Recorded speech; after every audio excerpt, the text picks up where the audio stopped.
Salut tout le monde, j'espère que vous allez bien. On se retrouve aujourd'hui dans cette vidéo création du mois. Donc je vais vous montrer mes coutures que j'ai fait au mois de décembre. Je vous cache pas qu'il y a pas mal de choses ce mois-ci. Déjà, premièrement, parce que sur ma chaîne de couture, je voulais absolument faire des tutos de couture avec, comment dire. Donc je voulais que ce soit des tutos pour faire des tenues pour les fêtes. Je voulais en sortir absolument 2 par semaine et je voulais que ce soit des tutos qui soient faciles à suivre, que ce soit absolument facile à réaliser pour des débutants en couture. Donc j'ai fait pas mal de choses et en plus de ça, j'ai fait aussi pas mal de cadeaux de Noël que j'ai voulu faire moi-même. Parce que je sais qu'en général, les gens, enfin moi en tout cas mes proches, ma famille, etc. aiment bien mes créations, aiment bien que je leur fasse des cadeaux que j'ai fait moi-même. Mais je voulais aussi que ce soit des choses qui soient utiles, qui vont vraiment utiliser. Et franchement, moi j'adore faire des cadeaux que j'ai fait moi-même parce que je me dis que je peux en faire plein, je peux en faire pour tout le monde. Même si après, c'est vrai que ça prend beaucoup de temps à faire.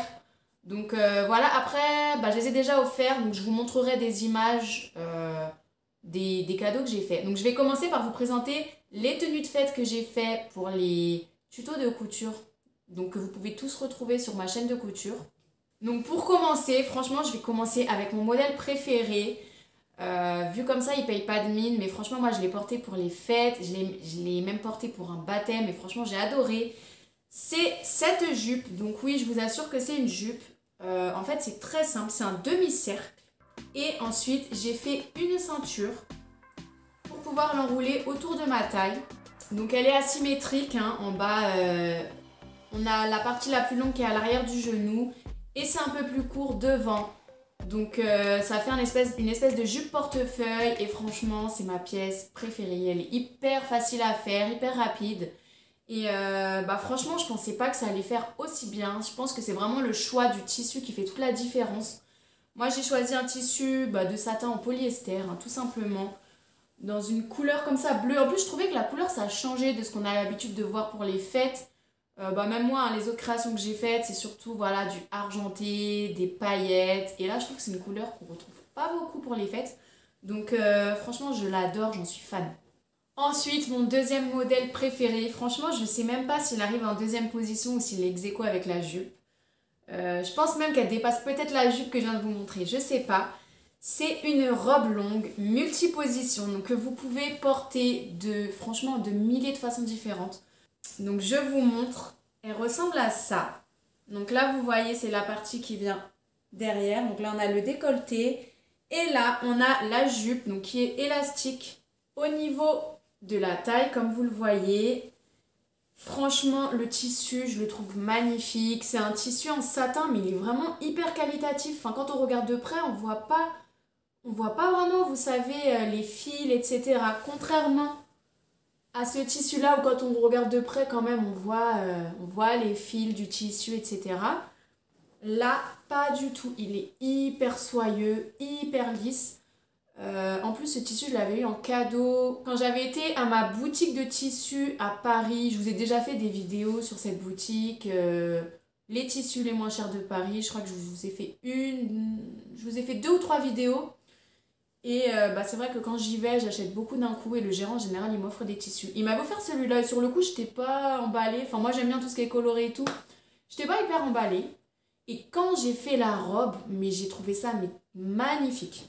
Et donc ce que je disais c'est que l'avantage de cette robe c'est qu'on peut la porter de façons différentes. Franchement j'ai passé un bon moment à chercher toutes les façons possibles mais je suis sûre que j'ai oublié plein de façons possibles de porter cette robe. Donc je vous montrerai quelques images de plusieurs possibilités pour porter cette robe. Mais franchement j'en suis dingue. Elle est magnifique.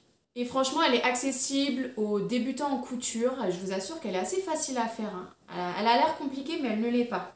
Ensuite j'ai fait une autre robe que j'aime beaucoup aussi. Franchement je vais dire ça à chaque fois. Franchement je l'adore, j'aime bien le tissu, j'aime bien qu'elle soit brillante etc.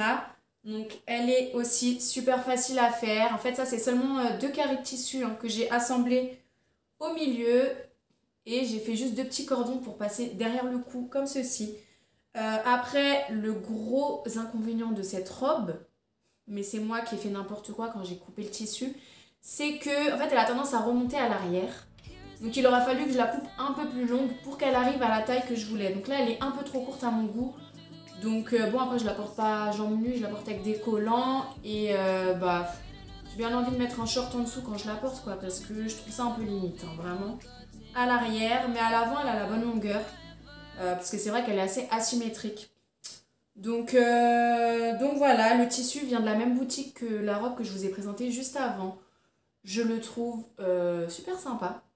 Ensuite, prochaine robe de fête que j'ai fait, c'est celle-là. Donc c'est une robe en velours, c'est un velours vraiment épais, hein, qui tient vraiment chaud. J'avais une grosse quantité de ce tissu, donc j'ai essayé de faire pas mal de choses avec. Il m'en reste encore, je sais pas quoi en faire maintenant. Donc j'ai fait une robe très simple à faire. C'est juste deux rectangles. Un rectangle pour l'avant et un rectangle pour l'arrière de la robe. Et là, j'ai récupéré un ruban que j'avais depuis un bon moment. Vous savez, c'est un espèce de ruban à sequins. J'ai fait les bretelles avec. Enfin, j'ai juste eu à couper et à coudre sur mon rectangle de tissu. Et donc là, on a un espèce de col un peu lâche, un peu style col bénitier. Et bon, après, il faut porter cette robe avec une ceinture au niveau de la taille obligatoirement parce que c'est vraiment des rectangles de tissu. Donc il faut cintrer un peu avec une ceinture. Mais elle est très rapide et très facile à faire. J'ai fait une autre robe un peu dans le même style. Donc toujours avec le même tissu en velours. Donc c'est une robe, là à ce niveau-là, c'est une robe bustier. Donc qui est élastique au niveau de la poitrine. Et on a des manches comme ceci, avec les épaules dénudées. Donc vous voyez, j'ai la manche qui arrive à ce niveau-là. Et j'ai les épaules dénudées. Donc c'est une robe courte aussi, enfin chacun fait la longueur qu'il souhaite. Hein. Ensuite, ma prochaine robe, c'est une robe que j'ai faite avec seulement 3 rectangles de tissu. Donc j'ai juste eu à couper 3 rectangles, à faire mes ourlets et à les assembler. Donc en fait, comme vous le voyez, le rectangle principal, donc qui est le plus grand rectangle, donc qui est la jupe. Et là, je vais avoir 2 rectangles que j'ai cousus par-dessus pour la poitrine. Et en fait, ça, je viens l'enrouler. Et en fait, cette partie, je viens l'enrouler autour de la taille. Je viens croiser devant. Et à l'avant, je vais avoir ça qui va venir se positionner comme ceci. Donc, je suis plutôt contente de la robe. C'est pas ma préférée, mais je l'aime bien. Après, j'aime beaucoup le tissu. Donc, c'est un tissu argenté avec des petites paillettes assez subtiles. Et c'est un tissu vraiment très extensible. Et enfin, pour finir avec les tenues de fête, j'ai fait un ensemble avec un petit top bustier bandeau, donc qui est élastique au niveau de la poitrine, comme ça, qui est assez court, avec une jupe assortie, donc une jupe assez longue et fendue et près du corps également, donc qui est élastique au niveau de la taille. Donc là, le tissu est gris et il y a un espèce d'imprimé doré.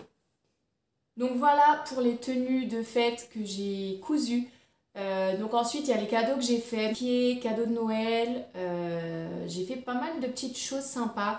J'ai fait notamment des sacs d'inspiration Zara. Donc je sais pas si vous vous souvenez, j'avais fait une vidéo où je reproduisais un peu des sacs de chez Zara et j'avais eu un coup de cœur pour un petit sac que j'avais fait. C'était vraiment un petit sac qui se porte en bandoulière, sachant que moi à la base je suis pas trop fan de petits sacs parce que moi je suis toujours encombrée par plein de choses, j'ai besoin d'avoir un grand sac, mais là je sais pas, j'avais eu un coup de cœur et bon, je pense que c'est lié au fait que je l'avais fait vraiment coloré. Du coup je m'étais dit que ça pouvait être sympa de le reproduire pour offrir en cadeau à mes cousines notamment en divers coloris. Donc je l'ai reproduit dans plusieurs coloris différents pour voir ce que ça donnait un peu. Et franchement c'était super sympa, elles ont tout apprécié leur cadeau, donc je suis super contente. Après j'ai fait également des pochettes en satin. Surtout pour mes tantes, je me voyais pas forcément faire des sacs d'inspiration Zara. Enfin, je savais pas si ça allait vraiment leur plaire et voilà. Et là, je savais que c'est quelque chose qui peut plaire à tout le monde, qui peut être utile à tout le monde. Sachant que l'année dernière, je leur avais déjà offert beaucoup de tote bags. J'avais offert des tote bags à tout le monde, des sacs à vrac également. Et je me voyais pas leur en refaire encore. Enfin, ça sert un peu à rien qu'elles en aient 10 000. Donc là, je me suis dit que j'allais faire des petites pochettes en satin. Et en fait, ce que j'ai fait, c'est que j'ai utilisé le satin que j'avais chez moi. C'est du satin en polyester. J'ai utilisé un peu toutes les couleurs. Et j'ai fait le haut des pochettes dans un coton imprimé. Donc l'avantage, c'est que j'ai pu réutiliser des chutes de tissu que j'ai depuis un moment. pour faire ces petites pochettes. Et ce que j'ai fait, c'est que en fait j'ai mis des petits cadeaux à l'intérieur, enfin j'ai mis surtout des petits chocolats. Mais après, si vous voulez reprendre cette idée, vous pouvez même mettre des petits cadeaux, des petits, je sais pas, des petits parfums, des petits produits de beauté. Vous pouvez faire les pochettes un peu plus grandes et voilà, vraiment mettre le cadeau que vous voulez. Et en fait, ça remplace le papier cadeau. Donc moi, le truc, c'est que j'ai mis des petits chocolats dedans. Ça remplaçait vraiment un papier cadeau, ça remplaçait la boîte et après, elle garde la pochette et elle la réutilise. Donc j'ai trouvé que c'était une super bonne idée que j'ai eue sans me vanter. Donc voilà. Après, vous pouvez reproduire cette idée, pas forcément en utilisant un tissu satiné, mais par exemple, remplacer le tissu satiné par du simili-cuir ou par d'autres matériaux un peu différents. Je pense que ça peut être super sympa aussi. Après, j'ai offert également une pochette, petite pochette à maquillage en forme de demi-cercle. Donc j'ai fait également un tuto là-dessus, mais qui sortira pas tout de suite parce que j'ai d'autres vidéos qui doivent sortir avant, normalement, si j'arrive à tout faire dans les temps. Et donc là, c'était pour une amie qui aime beaucoup tout ce qui est les petits accessoires en wax. Donc ce que j'ai fait, c'est que, pareil, j'ai réutilisé des chutes de tissu. J'ai fait une partie de la pochette avec une chute de tissu en suédine et l'autre partie en tissu wax. Après, moi, j'aime beaucoup offrir des cadeaux, des créations que j'ai fait moi-même parce que je trouve que ça me permet vraiment de faire des cadeaux à tout le monde, à toutes les personnes à qui j'ai envie d'offrir quelque chose. Je peux leur faire un petit truc. Après, c'est vrai que ça prend quand même du temps, on va pas se mentir. Mais voilà, après, quand tu vois que les personnes sont heureuses, sont touchées, qu'elles s'y attendaient pas, franchement, ça fait plaisir et ça vaut la peine de passer un peu de temps dessus. Donc voilà. Voilà, donc la vidéo est terminée. Je vous ai présenté toutes les créations que j'ai fait au mois de décembre. Je pense que j'ai rien oublié. J'espère que ça vous aura plu. N'hésitez pas à me dire en commentaire si ça vous aura donné des idées ou pas. Et on se retrouve bientôt. Salut!